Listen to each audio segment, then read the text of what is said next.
여기에 모인 여러분들을 주님의 이름으로 축복합니다. 우리 함께 사도신경으로 하나님께 우리의 신앙을 고백하시겠습니다.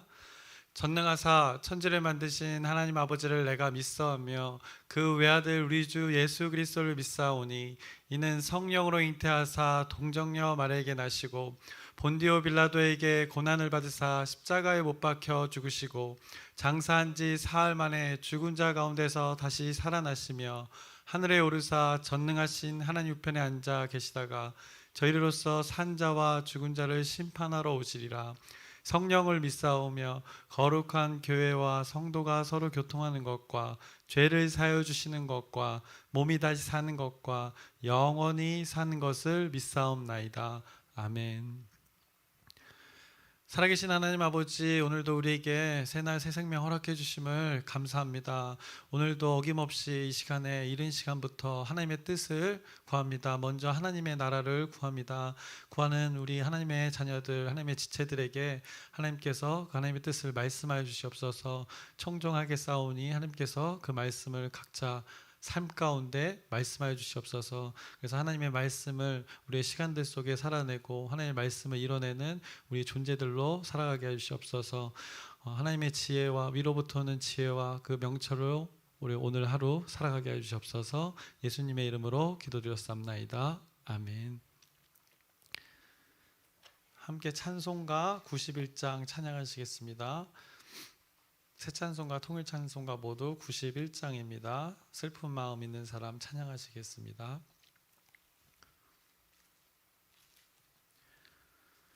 슬픈 마음 있는 사람 예수 이름 믿으면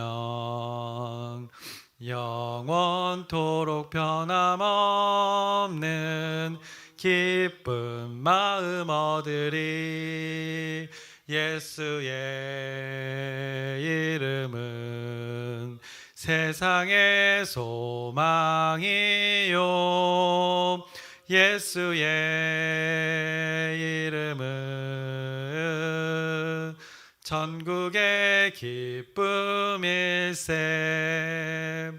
거룩하신 주의 이름 너의 방패 삼으라.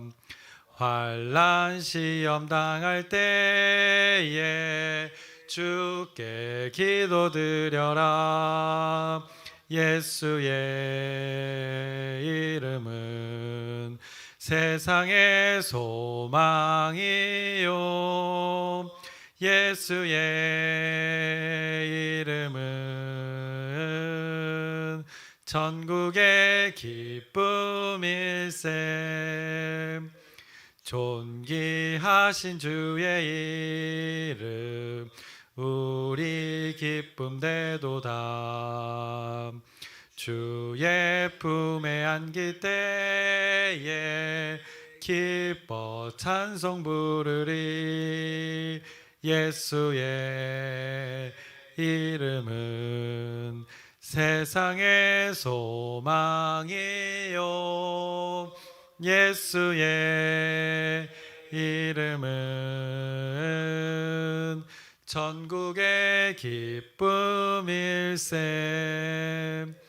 우리 갈 길 다간 후에 보좌 앞에 나가 왕의 왕께 경배하며 멸류관을 드리리.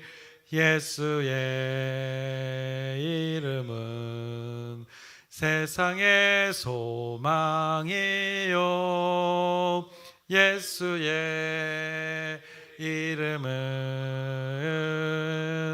전국의 기쁨일세. 아멘.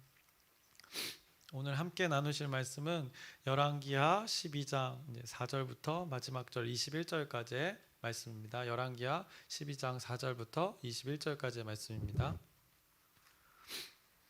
열왕기하 이제 12장을 나누고 있는 현재 당시의 이스라엘 나라의 분위기와 배경에 대해서 우리가 어제 나눴었습니다. 핵심은 하나님께서 그 스스로 맺으신 언약에 대해서 절대로 포기하지 않으셨고 잊어버리지 않으셨고, 오히려 백성들의 그 죄악 가운데 더디 징계하시면서 하나님의 그 언약을 기억한 자들을 통하여서 이제 그 등불을 살리셨습니다. 그렇게 살아난 등불, 이제 요아스 왕의 삶이 그렇게 기분 좋게 어떻게 보면 긍정적으로 시작되었습니다. 그런데 이제 12장의 말씀이 시작하면서 그의 삶 가운데 여호야다와 함께 했을 때의 긍정적인 평가 뒤에 이제 부정적인 평가를 언급하였습니다. 여전히 백성들이 산당에서의 제사를 드리고 있었다는 것이었습니다. 이것은 백성들 자체를 이렇게 책망하는 표현이라기보다 이렇게 백성들을 제사하도록 만든 이 왕과 지도자들을 책망하는 것이었습니다. 그래서 백성들을 그렇게 허락하고 놔두었다는 것은 지도자들의 책임이라는 것을 성경이 말씀하고 있는 것이었습니다. 지도자들이 그런 정책을 펴고 있기 때문에 백성들은 그 지도자들의 정책에 따라서 그렇게 살아가고 있다는 것을 말씀하는 것입니다. 그래서 남유다의 그 왕과 지도자들이 여전히 이렇게 어리석은 방법으로 나라를 다스리고 있다고 성경이 말씀하는 것입니다. 그렇게 요아스가 왕이 되고 얼마의 시간이 이제 흐른 것 같습니다. 요아스 왕이 이제 제사장들에게 하나의 임무를 주게 됩니다. 여호와의 성전에 드려지는 그 헌금, 그 은으로 드려진 하나님의 예물을 파괴되고 손상된 그 성전을 수리하는데 사용할 것을 오늘 본문에 명령을 합니다. 그래서 당시에 하나님의 성전은 방치되어 있었던 부분이 있습니다. 그래서 수리할 곳이 많았었습니다. 왜냐, 그 바알을 섬기는 왕과 그 지도자들로 인해서 하나님의 성전이 손상되고 소홀히 관리되었던 것입니다. 그래서 수리할 곳들이 많았던 성전의 모습이 있었습니다. 그래서 역대하의 24장의 7절의 말씀을 보시면 이는 그 악한 여인 아달랴의 아들들이 하나님의 전을 파괴하고 또 여호와의 전의 모든 성물들을 바알들을 위하여 사용하였음이었더라 라고 이렇게 성경이 당시에 성전의 모습을 잘 표현하고 있습니다. 성전의 물건들을 바알을 위하여서 마구 성전의 기물들을 사용했던 것입니다. 그리고 바알을 섬기는 것으로 인해서 이제 성전을 파괴하기까지 훼손하기까지 했다고 성경이 이렇게 증거하고 있습니다. 이런 성전의 훼손으로 인해서 이제 요아스가 하나님의 성전을 보수할 것을 명령했습니다. 제사장들에게 그것을 명령한 것입니다. 그리고 그 보수할 때 비용을 하나님께 드려진 그 예물로 수리할 것을 요청했습니다. 그것이 오늘 본문 4절부터 5절에 나와 있습니다. 4절을 보시면 요아스가 제사장들에게 이르되 여호와의 성전에 거룩하게 하여 드리는 모든 은 곧 사람이 통용하는 은이나 각 사람의 몸값으로 드리는 은이나 자원하여 여호와의 성전에 드리는 모든 은을 제사장들이 각각 아는 자에게서 받아들여 성전의 어느 곳이든지 파손된 것을 보거든 그것으로 수리하라 하였으나 라고 이렇게 말씀합니다. 이렇게 요아스가 제사장들에게 명령해서 성전에 드려지는 모든 방법의 그 예물들, 은으로 드려진 그 예물을 성전을 수리하는데 사용할 것을 명령했습니다. 그런데 5절의 마지막을 보시면 수리하라 하였으나라고 하면서 제사장들이 다른 태도를 취했다는 것을 말씀합니다.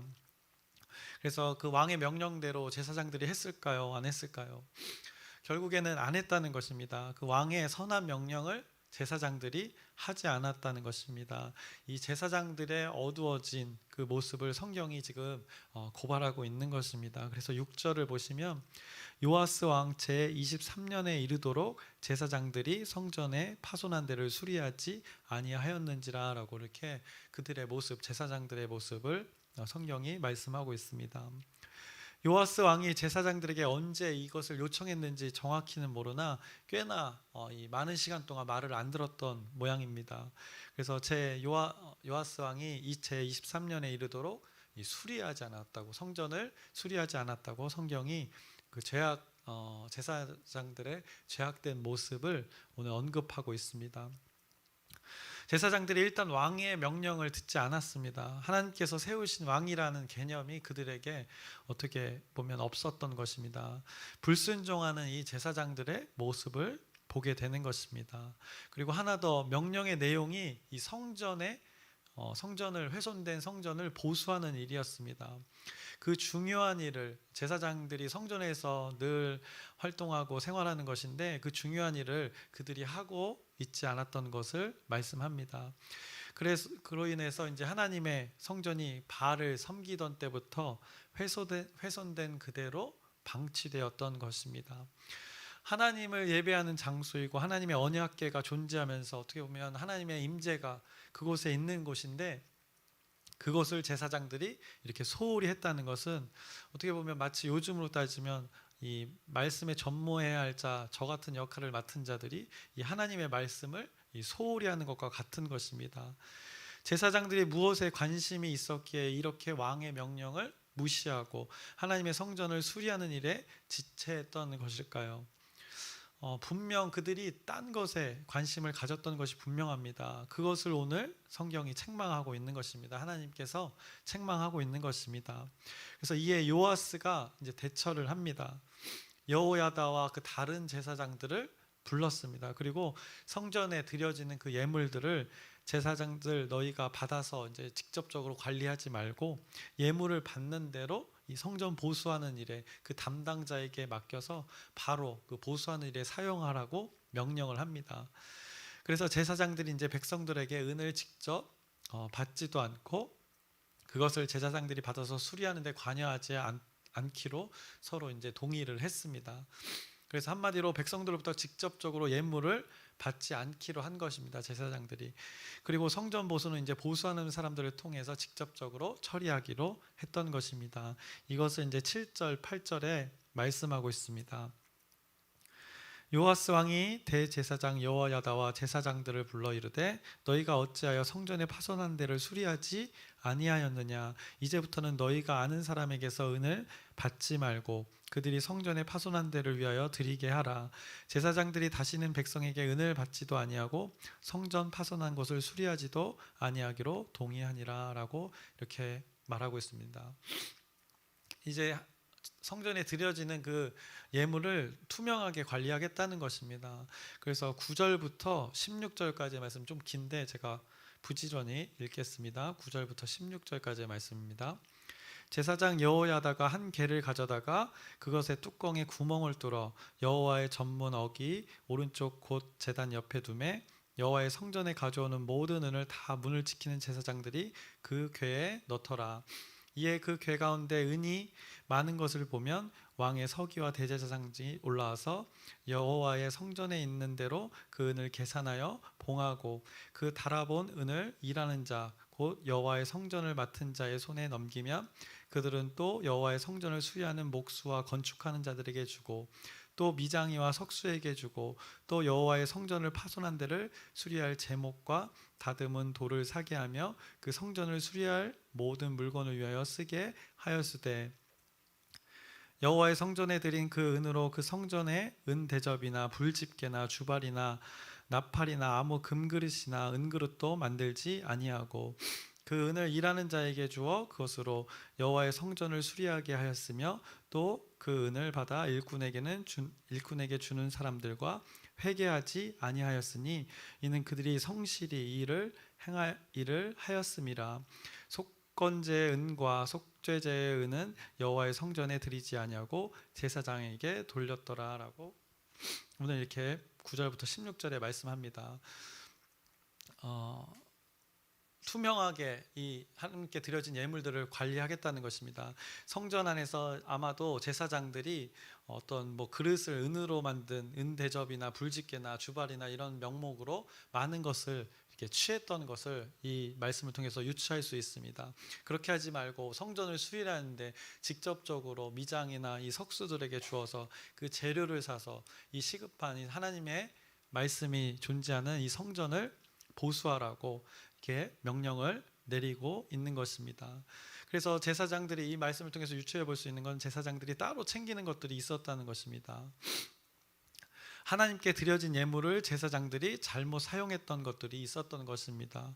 그래서 제사장들이 예물을 사용하는 것에 직접적으로 관여하지 못하도록 지금 하고 있는 것입니다. 이때 요아스 왕의 이 방법은, 이 삶은 꽤 괜찮아 보였습니다. 아마도 여호야다가 살아서 어떻게 보면 교훈하고 있어서였는지 이 왕이 변질되지 않은 그의 모습을 보게 됩니다. 그러나 제사장들의 태도는 어땠습니까? 이 변질되어 있었습니다.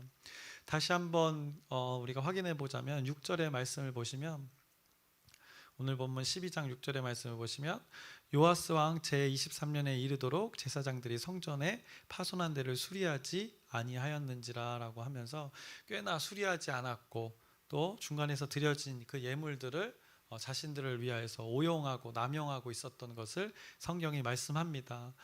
이 앞서 11장에서 그 제사장들의 모습과는 굉장히 대조되는 모습을 오늘 여기서 성경이 또 한마디로 고발하고 있는 것입니다. 그래서 11장 18절의 말씀을 보시면 이 제사장들이 모습이 보이는데, 제가 찾아볼까요? 네. 온 백성이 바알의 신당으로 가서 그 신당을 허물고 그 제단들과 우상들을 철저히 깨뜨리고 그 제단 앞에서 바알의 제사장 mat단을 죽이니라. 제사장이 관리들을 세워 여호와의 성전을 수직하게 하고, 제사장이 이렇게 관리들을 세워서 성전을 잘 관리하던 때가 있었습니다.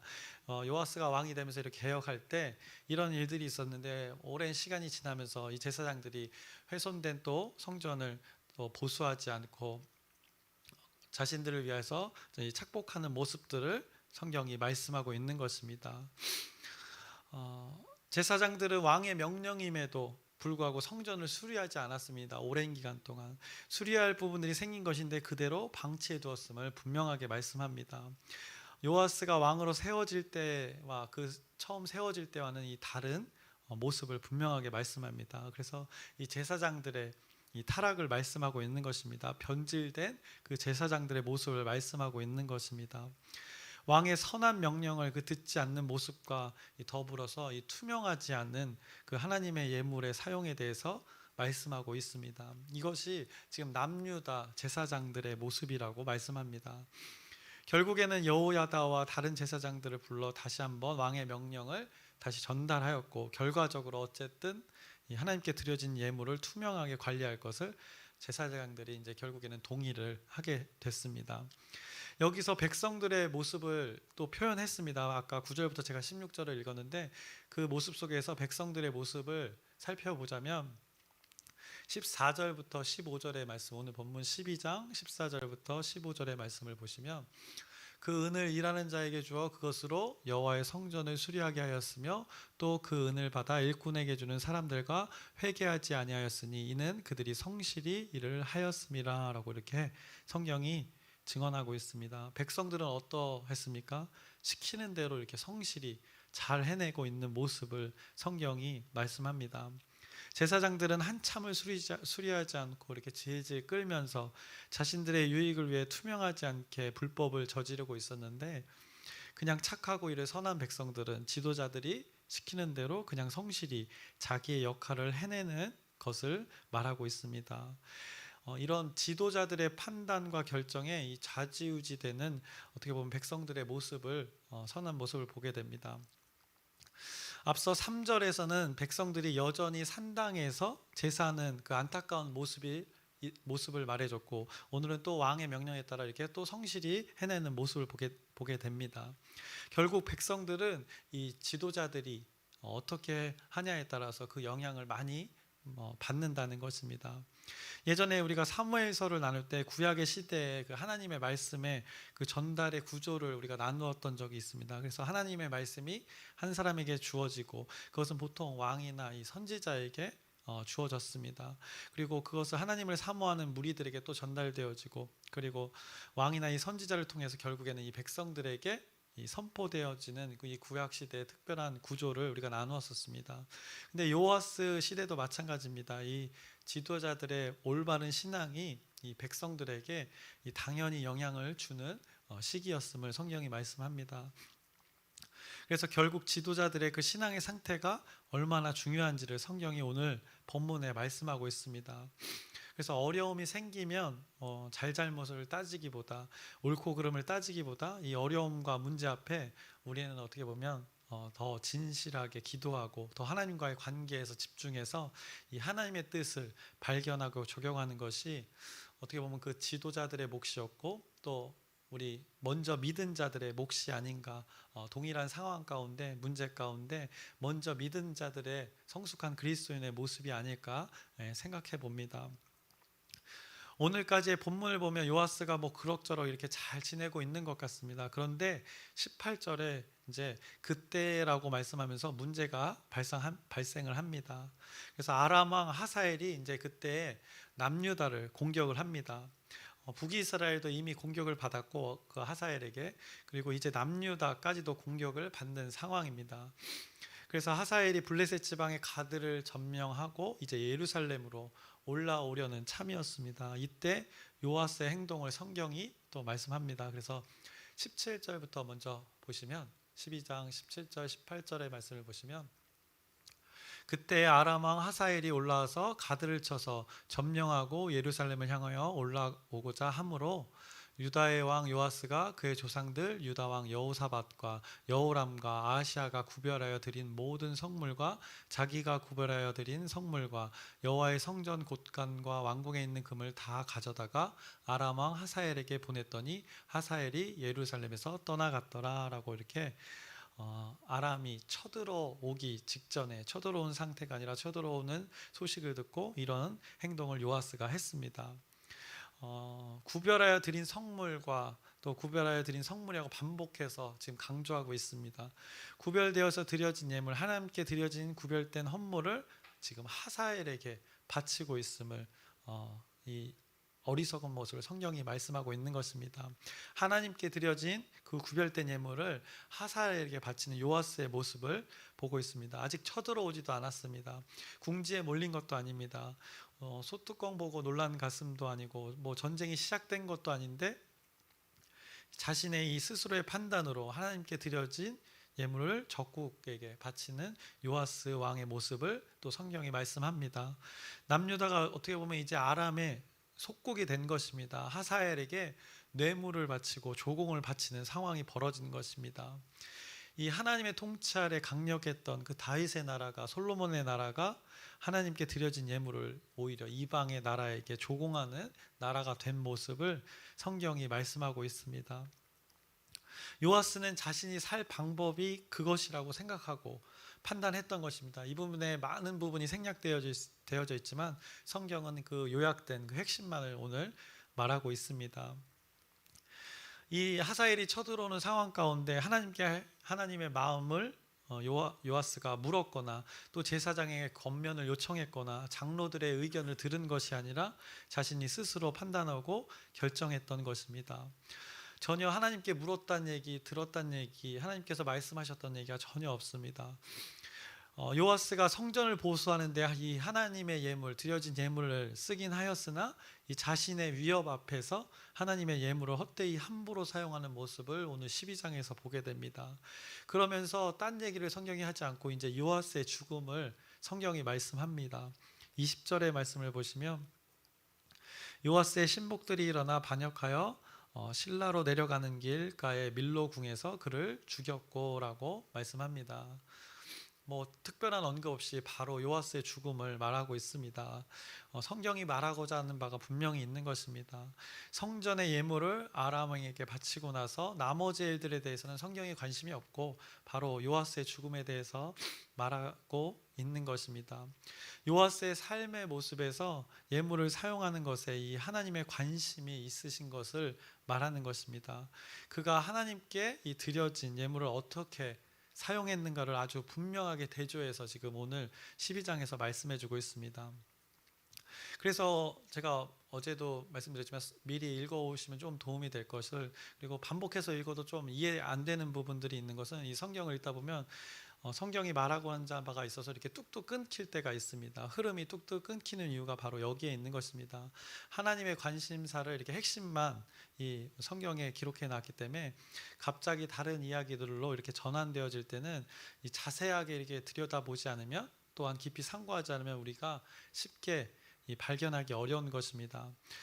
제가 이 새벽에 이제 마치 이렇게 성경 공부처럼 조금은 이렇게 자세하게, 조금 어떻게 보면 지루하지만 자세히 들여다보는 부분은 이런 숨은 하나님의 뜻을 발견해 가는 것이 우리 삶의 기준이 또 되어지는 것이고, 여러분의 생명의 이 보탬이 되어지기 때문이라고 조금은 이렇게 자세하게 봐가는 부분이 있습니다. 마치 채석장에서 이 금가루를 조금씩 발견하는 것이라고 생각하시면 좋겠습니다.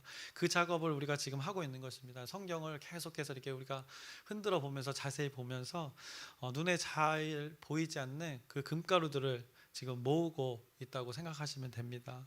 그래서 매일 이 작업들이 매일매일 반복되고 쌓일 때 결국에는 우리가 그것을 가지고 조그만 금가루를 가지고 금덩이를 보게 되는 것을 보게 됩니다. 그 가치 있는 것들을 우리가 보게 된다는 것입니다. 그래서 이 작업이, 이 시간이 반복됨을 통해서 저와 여러분은 어느새 그 영원한 가치를 상징하는 금처럼 여러분의 그 신앙이 하나님을 향해 영원히 빛나고 있을 것을 기대해 봅니다. 그래서 이 가루들이 모여서 금덩이가 되는 것입니다. 그 골드바 아시죠? 무거운 그 골드바, 좀 조그만 거, 얇은 거 말고요. 지금 우리는 그 믿음의 골드바를 만드는 작업을 하고 있다고 생각하시면 됩니다. 저는 사실 골드바를 눈팅만 해봤지 이렇게 실제로 소유해 본 적은 없습니다. 근데 뭐 실제로 골드바를 소유하신 분도 계시고 소유하지 않은 분도 계시겠지만, 우리에게는 이 말씀의 골드바를 지금 차곡차곡 만드는 작업을 하고 계시다고 생각하시면 됩니다. 이 하나님의 말씀을 이 골드바에 비유하는 것이 사실 너무 저렴한 표현이긴 하지만, 오늘 우리들의 이 새벽의 시간들이 그만큼 가치 있다는 것을 제가 비유로 표현한 것입니다. 결국 이 하나하나 숨은 하나님의 말씀을 발견해 가는 것이 결국 우리를 살리게 될 것입니다. 그래서 오늘 본문으로 다시 돌아와서, 오늘 요아스가 성전에 드려진 그 예물을 두 가지로 사용했던 것을 봅니다. 하나는 이 성전 보수를 위해 사용했던 것과, 다른 하나는 이 아람 왕에게 뇌물을 바치는 것. 하나님께서 무엇을 바라보고 계신가를 분명하게 성경이 말씀해 줍니다. 그 드려진 예물이 존재하는 곳은 바로 성전입니다. 이스라엘에게 성전이 존재하는 이유가 무엇이었습니까?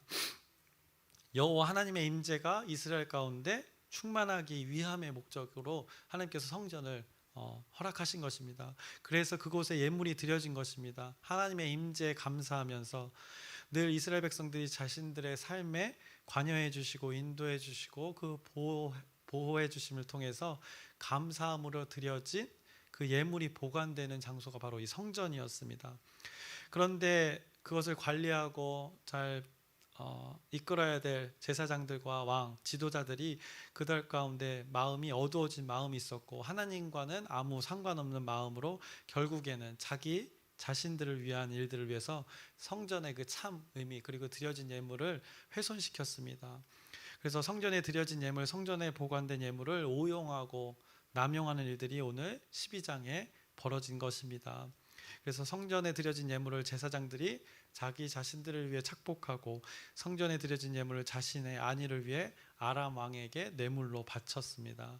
이것이 지금 이스라엘 왕과 제사장 지도자들의 모습이라고 성경이 지금 요약적으로 한탄하고 있는 것입니다.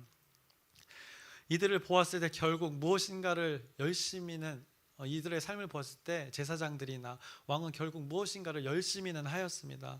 성전에서 또 무엇을 했고, 성전의 것을 사용해서 무엇인가를 열심히 했습니다. 그런데 이들의 행위를 이 하나님의 관점으로 보았을 때 성경은 드려진 예물을 착복하고 드려진 예물을 뇌물로 바치는 악을 행하고 있었다고 말하고 있는 것입니다. 너희 지도자들이 이렇게나 악하다라고 책망하고 있습니다. 그래서 열왕기서의 주제가 어김없이 드러납니다. 이스라엘 왕과 지도자들의 타락이 백성들을 이렇게 어둡게 하고 하나님께서 멀어지게 하는 계기를 만들었고, 결국에는 후에 포로로 끌려가 고통을 받게 되는 이유가 여기에 있다고 지금 열왕기서를 기록하여 우리에게 마주하게 하는 것입니다. 그래서 이제 말씀을 마치려고 합니다. 우리는 오늘의 말씀을 잘 기억해야 합니다. 이 선줄로 알면 안 됩니다. 신앙의 연수와 우리의 성숙도가 날로 갈수록 그때 우리가 선줄로 알면 안 되는 것입니다. 내가 다 됐다 생각하시면 그때가 성경은 넘어질 때라고 분명하게 얘기했습니다. 우리가 열심히 집중해서 해보자 이것도 아닙니다. 열심히 하는 그 가운데 올바른 목적과 올바른 목표, 그것이 세워진 후에 우리가 열심히 했을 때 그 방향 설정을 잘 하고 그 나아갈 때 하나님이 원하시는 그 방향과 목적으로 우리가 갈 수 있다는 것을 오늘의 모습에서 또 발견되어집니다. 하나님께 드려진 예물을 악용하고 오용하고 남용하는 모습이 분명히 있었습니다. 그래서 약을 남용하고 오용하면, 악용하면 그것의 결과는 반드시 우리 몸에 부작용이 오는 것입니다. 그래서 약은 약사에게, 또 우리의 삶은 누구에게? 하나님께 맡겨야 되는 것입니다. 하나님의 말씀대로 여러분의 삶을 사실 때 여러분의 삶이 형통하게 되는 것임을 오늘 말씀을 통해서 기억하시길 바랍니다. 그래서 우리 모두가 하나님 말씀 안에서 온전한 삶이 되기를 주님의 이름으로 축원합니다. 기도하겠습니다. 살아계신 하나님 아버지, 오늘도 어김없이 하나님의 말씀을 나누었습니다. 하나님께 드려진 예물이 두 가지로 사용되었습니다. 성전에 보수도 되는데 올바르게 사용되어진 모습이 있고, 또 질에 놀라서 그 아람 왕에게 바치는 뇌물로 바치는 사용되어지는 그 모습을 보게 됩니다. 우리가 하나님께 드려진 예물, 또 하나님께서 주신 것들을 어떻게 사용해야 될지, 또 하나님의 성전이 어떻게 관리되고, 또 우리의 마음, 결국 우리의 성전이라는 것은 우리의 마음인데 그 하나님 말씀 안에 어떻게 거해야 되는지를 분명하게 말씀해 주고 있습니다. 그 하나님과의 관계를 다시 한번 생각하게 하는 오늘 말씀입니다. 이 말씀을 기준 삼아서 내가 선줄로 하는 것이 아니라 늘 하나님 앞에서 겸손히, 사람들 앞에 겸손히 하나님의 말씀을 사모하며 하나님의 말씀을 살아내는 우리 공동체, 우리 가정, 우리 지체들 되기를 소망합니다. 하나님께서 인도하여 주시옵소서. 예수님의 이름으로 기도드렸사옵나이다. 아멘. 하늘에 계신 우리 아버지여, 이름이 거룩히 여김을 받으시오며 나라의 마옵시며 뜻이 하늘에서 이루어진 것 같이 땅에서도 이루어지이다. 오늘날 우리에게 일용할 양식을 주옵시고 우리가 우리에게 죄 지은 자를 사하여 준 것 같이 우리의 죄를 사하여 주옵시고 우리를 시험에 들게 하지 마옵시며 다만 악에서 구하옵소서. 나라와 권세와 영광이 아버지께 영원히 있사옵나이다. 아멘. 우리 함께 기도 제목 나누고 함께 기도하겠습니다. 계속해서 우리가 하는 기도 제목입니다. 여름 사역을 위해서 집중하여서 또 다음 세대를 위해서 하는 또 여름 성경 학교가 있습니다. 여러분의 기도로 먼저 준비되어지는 것 같습니다. 그 하나님의 은혜와 하나님 말씀을 통해서 이 어린이들이 이번에 하나님을 만남으로 영원히 하나님께 붙들리는 시간 될 수 있도록 여러분의 기도 부탁드립니다. 그리고 어제도 다음 세대들 전화신방을 하면서 느낀 것은 이 생각보다 주변에 하나님께 인도할 존재들이 곁에 많이 있구나라는 것을 느꼈습니다. 그래서 우리가 눈을 조금만 돌려봐도 그 대상들이 보여지니까 그 여러분 가까이에 있습니다. 그 대상들을 생각하면서 잘 발견하셔서 하나님께 인도하는 그 영광스러운 일에 여러분 모두가 동참하길 바라면서 함께 기도해 주시길 바랍니다. 그리고 아프신 분들이 있습니다. 우리 계속해서 기도합니다. 영육간에 강건할 수 있도록, 회복의 역사가 있을 수 있도록 여러분의 기도 부탁드립니다. 그리고 마지막으로 오늘 말씀을 붙들고 하나님께 드려진 예물을 이 두 가지 방법으로 사용하는 일들을 보게 됩니다. 어떤 것이 하나님을 기쁘시게 하는 일이고 어떤 것이 하나님 말씀의 방향이고 목적인지를 분명하게 보게 됩니다. 그래서 오늘 말씀 가운데 여러분 각자에게 그 주시는 깨닫는 지혜와 은혜를 통해서 우리 공동체가 온전히 세워져 갈 수 있도록 우리 주여 크게 한번 부르짖고 함께 기도하시겠습니다.